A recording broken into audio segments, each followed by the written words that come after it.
Last episode में हमने देखा था कि साशन लुएनफी से पूछता है कि वो तुम ही थे जिसने एंसेंट सुप्रीम्स को अवेक किया ताकि इस फाइट में वो हमारी हेल्प कर सके। जिस पर लुएनफी भी फुल एटीट्यूड में कहता है कि भाई क्या आपको लगता है कि ये सब मेरे अलावा कोई और कर सकता है। तब साशन कहता है तब तो तुम्हें ये भी पता होगा कि उन एंसेंट सुप्रीम्स के साथ बुद्धा टेम्पल का वो मास्टर भी जाग चुका है और वो अब तुमसे बुद्धा टेम्पल का बदला लेने के लिए बिल्कुल तैयार बैठा है। जिस पर लुएनफी कहता है कि ये तो पुरानी बात है, मुझे तो ये भी पता है कि आप उससे मिले थे। तब साशन कहता है कि लुएनफी मैंने सुना था कि तुमने बहुत सारे सुप्रीम्स को इनवाइट किया था, जरूर तुमने उन्हें सुप्रीम्स को मोहरा बना के आउटर रिलम के चारों किंग्स को मारा था और तुमने ऐसा इसलिए किया हुआ क्योंकि वो मतलब सुप्रीम मरने के ही लायक होंगे। लेकिन अब मुझे ये समझ में नहीं आ रहा कि आखिर तुमने बुद्धा टेम्पल को डिस्ट्रॉय क्यों किया, क्योंकि मेरे ख्याल से उनका और आउटर रिलम का तो कोई कनेक्शन नहीं है। जिस पर लुएनफी कहता है भाई आपको कुछ भी नहीं पता, बुद्धा टेम्पल और वहाँ के लोग जैसे दिखते हैं वैसे है नहीं। वो ओल्ड मास्टर जिससे आप रिसेंटली मिले थे, आपको पता भी नहीं कि वो कितना घटिया पर्सन है। जब भी नाइन रिलम और किसी दूसरे के बीच में फाइट होती है तो ये उस बैटल में पार्टिसिपेट तो जरूर करता है, मगर उस बैटल में अगर ये बुढ़ा मर जाता था तो ये अपने बुद्धा टेम्पल के रिकार्सन टेक्निक से बस खुद को ही रिवाइव करवाता था। और यही वजह है कि समय बीतने के साथ सारे एंसेंट सुप्रीम खत्म हो गए लेकिन ये बुढ़ा अभी तक जिंदा है।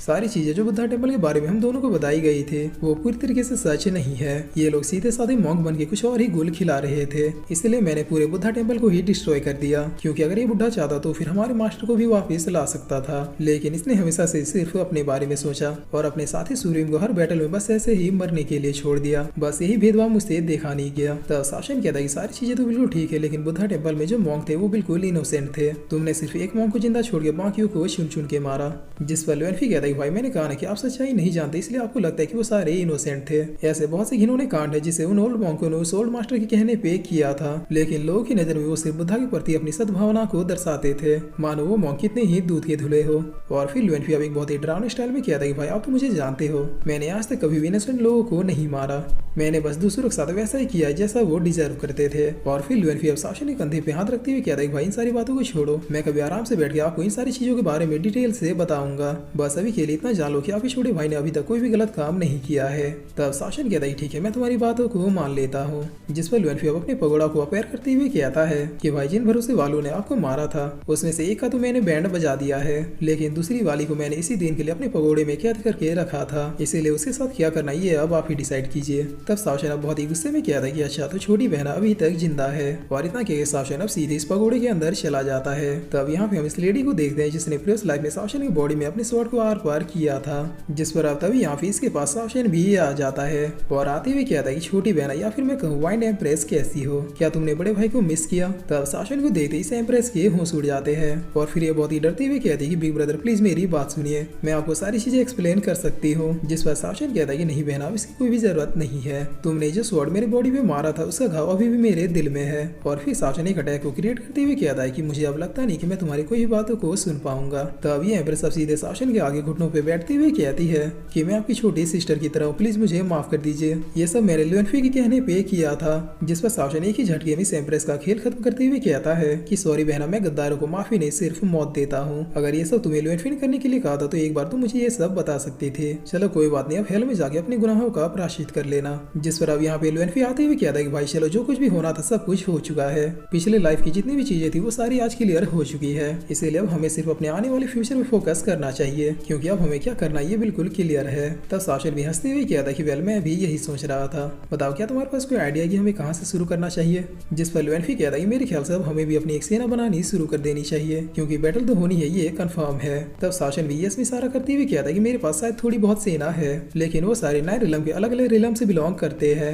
जिस पर लुएनफी कहता है कि भाई आप थोड़ा बहुत कह के मुझे शर्मिंदा कर रहे हैं, मैंने साफ देखा है कि आपने यहाँ तक पहुँचते पहुँचते ना जाने कितनी अनगिनत डिसाइपल्स को खड़ा किया है, और जिन्हों रिलम में तो आपका रुतबा ऐसा था कि वो लोग तब से ही आपको गॉड मानने लग गए थे। और फिर लुएनफी कहता है कि भाई मेरे ख्याल से अब आपको एक नामकरण की जरूरत है, मेरे ख्याल से वो आपका नाम गॉड सेनुताइजुन होना चाहिए। तो भाई सेनुताइजुन का मतलब होता है गॉड ऑफ मार्शल आर्ट, और ये सीरीज का दूसरा नाम भी है। जिस पर अब शासन कहता है तुम्हारी इतनी हिम्मत कि तुम मुझे टीच कर रहे हो, और ये कहकर शासन अब बहुत ही प्यार से लुएनफी को एक और पंच मारता है। तब लुएनफी कहता है ब्रदर यकीन मानो ये नाम बहुत ही अच्छा है, ये नाम आपकी पर्सनैलिटी में बिल्कुल चार चांद लगा देगा। जिस पर शासन कहता है छोटे भाई चलो अब मजाक बहुत हो गया, अब वाकई में हमें अपनी आर्मी खड़ी करनी होगी। तब लुएनफी कहता है कि मुझे पहले से ही पता था कि ये सब होगा, इसीलिए आपका रिलम में एंटर करने वाले मैंने सारे टेलीपोर्टेशन डिवाइस को ठीक कर दिया है। जिस पर शासन कहता है कि अगर तुम्हें वो टेलीपोर्टेशन एरा ठीक ही करना था तो फिर जब मैं अपने लोगों के साथ अपर रिलम में आ रहा था तो फिर तुमने परगेटरी सुप्रीम से किया कि उन सारे टेलीपोर्टेशन रास्तों को क्यों डिस्ट्रॉय कर दिया था। तब लुएनफी कहता है कि भाई आप जिन लोगों के साथ आ रहे थे उनकी पावर्स इनफ नहीं थे, वो लोग यहाँ पे आके सिर्फ आपके लिए बोझ बन जाते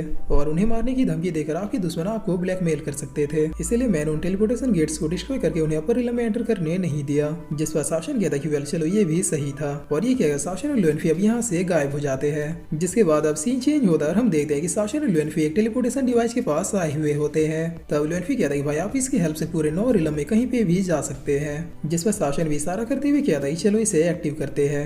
और ये कहकर शासन और लुएनफी अपनी अपनी पावर से टेलीपोर्टेशन शील्ड को एक्टिव कर देते हैं जो पूरे 9 रिलम में किसी भी चीज को कहीं पे भी टेलीपोर्ट करने के लिए रेडी था। तब शासन कहता है चलो फाइनली ये टाइम आ चुका है। और फिर शासन अब अपने फिजिकल सुप्रीम लॉर्ड के फॉर्म में आते हुए कहता है कि मैं फिजिकल सुप्रीम लॉर्ड इस पूरे 9 रिलम का one and only most powerful supreme, तुम सारे लोगों को जो मेरे डिसाइपल हैं उन्हें मैं अपर रिलम में आने का ऑर्डर देता हूँ। तब लुएनफी अपने मन में कहता है कि भाई अगर गॉड सैनुटाइजन बोलते तो और भी ज्यादा कूल लगते। और अब शासन की ना कहते ये आकाशवाणी पूरे 9 रिलम में होने लगती है जिसे सुनते सबसे पहले हमारे दिन सिंगलिंग की आंखें खुलती है। तो आज मैं एक्सप्लेन नहीं कर सकता कि पुराने कैरेक्टर्स को वापस देख के मैं कितना ज्यादा खुश हूँ। इस शो के राइटर के लिए किस तोपों की सलामी तो बनती है और ऐसा मैं क्यों कह रहा हूँ आप लोगों को भी पता चल जाएगा। जिस पर अब शासन की आवाज सुनते दिन सिंगलिंग बेड से गिरते हुए कहता है कि ये तो मास्टर की आवाज है। फाइनली इतने सालों के बाद मास्टर का बुलावा आ ही गया।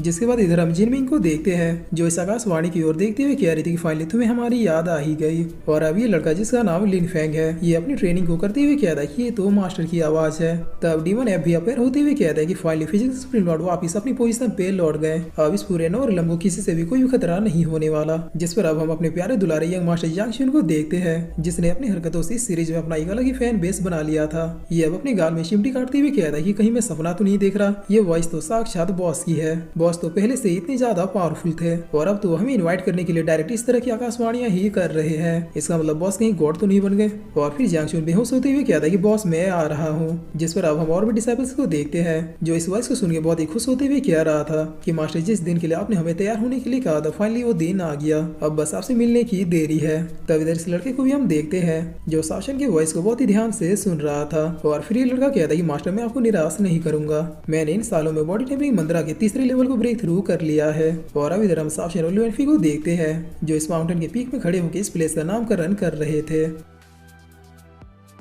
और फिर इसी के साथ ये एपिसोड यहीं पे खत्म होता है। तो गाइस अब आप लोग कमेंट में बताइए कि आखिर आज के एपिसोड को देखकर किसको किसको ऐसा लग रहा है।